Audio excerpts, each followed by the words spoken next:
Yan. Nakikipag-boxing pa.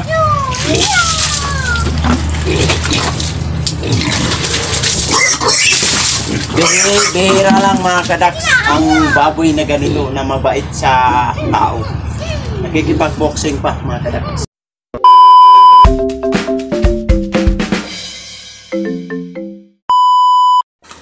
Welcome back to my YouTube channel mga kadaks. Ngayon po, ito po ang aking mga patining dito na siyam na piraso po yung nandito, yung iba kasi nandoon kasi wala pa akong paglagyan dito.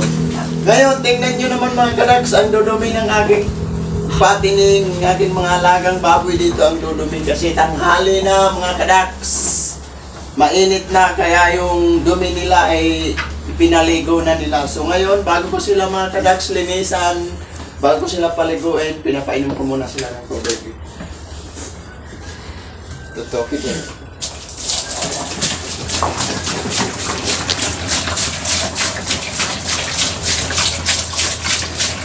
Ito guys ay may edad na 1 buwan simula nang iwalay ko sila sa kanilang inahin.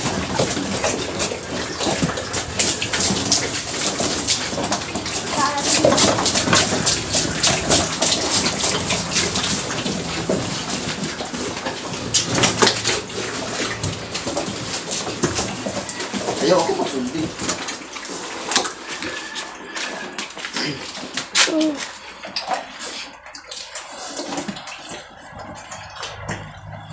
Yakap.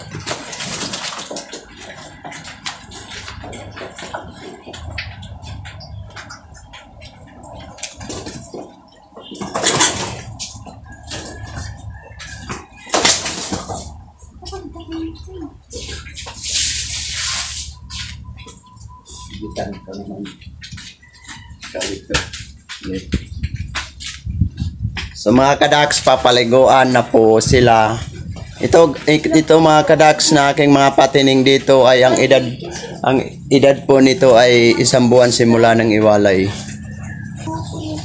Ito guys, ang aking pamangkin na gusto daw din niya mag-alaga ng baboy. Kaya ngayon pa lang na maliit siya at nag-aaral pa lang siya, gustong-gusto na niya mag-alaga ng baboy. Kaya gusto na niya mag-practice. Yan guys, gusto na mag-practice ng batang ito mag-alaga ng baboy. Kaya sabi niya siya daw magpapaligo. Hindi pagbigyan para matuto naman ano.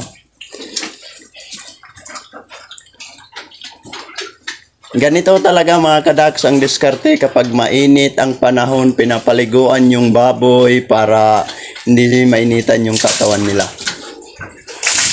So ayan mga kadaks, dalawa silang gustong mag-alaga ng baboy kaso nga lang ngayon nag-aaral pa sila. Sana mga kadaks masuportahan nyo ang video ito dahil masisipag po ang mga batang ito.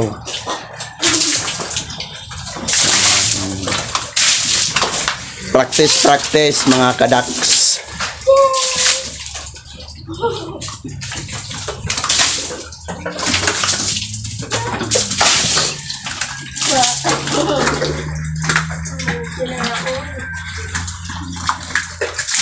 Paligosan na namin guys.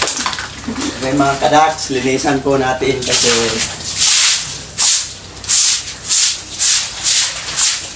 ayaw pumasok ng aking pamangkin dito mga kadaks kasi yung aking mga baboy tutulog.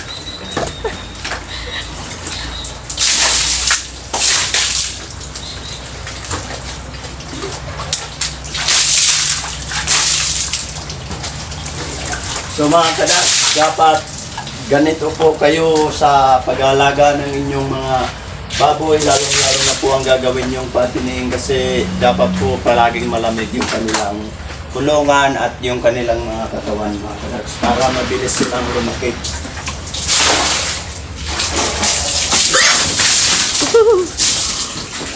Maigo.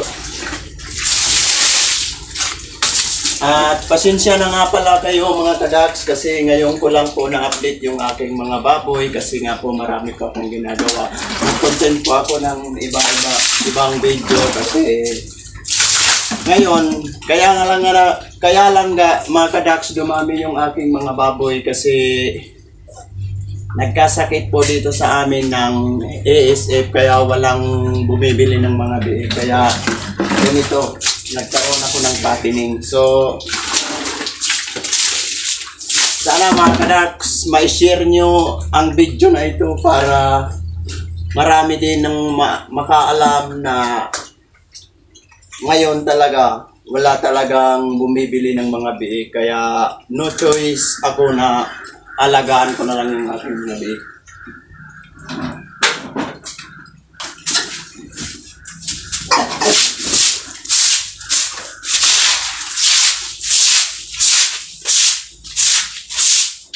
Tingnan nyo mga kadaks, ang kukulit talaga.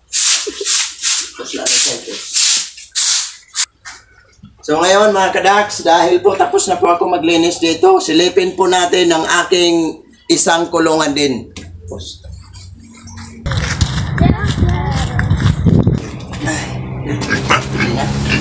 Okay mga kadaks, dito mayroon po din akong dalawang biik.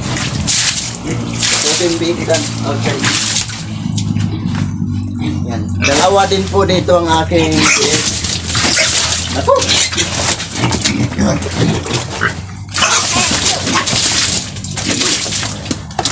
Ayan guys, nakikipagsuntukan. Nakikipagsuntukan yung isang biik. What? What the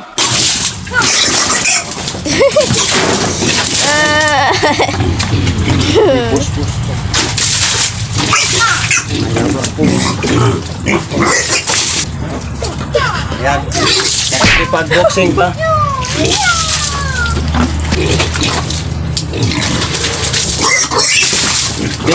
Bihira lang mga kadaks ang baboy na ganito na mabait sa tao.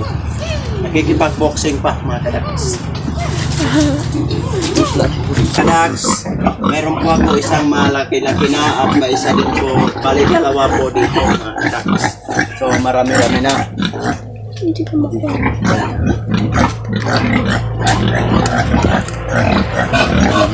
At ito mga kadaks ang aking inahing. At ito naman po mga kadaks, inahing gagawin ko po itong inahing, di na matatagal, maglalandi na. At dito naman mga kadaks, mayroon ako ditong inahing na mayroong 12 na biik. Kaya lilinisan din po natin kasi tanghali yung mga biik, papaliguan din natin. Ayan guys, malilikot kasi napapaliguan sila. Kailangan ko talaga mga kadaks paliguan yung aking mga biik kasi mainit yung panahon.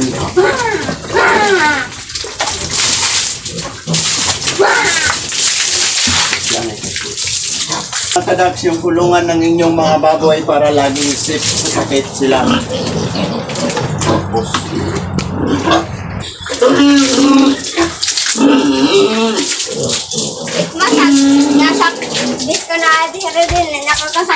Kailangan mga kadaks yung inyong inahing malinis talaga kasi pag dumididi yung mga biik, madididi nila yung dumi. Kaya yun ang nagkakasakit sa baboy. So kailangan talaga malinis sila.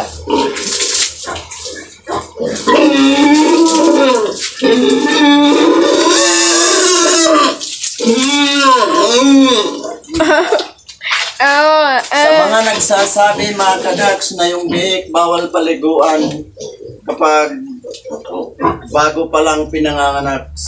Sa akin experience mga kadaks, hindi po bawal paliguan ng mga biik, lalong-lalo na po kung nag-aaral na po silang kumain para palaging malamig po ang kanilang katawan.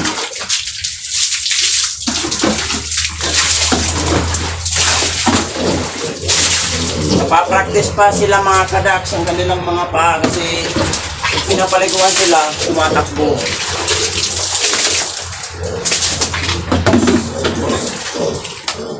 Go. So ayan mga kadaks, tapos na po ako maglinis ng aking mga baboy.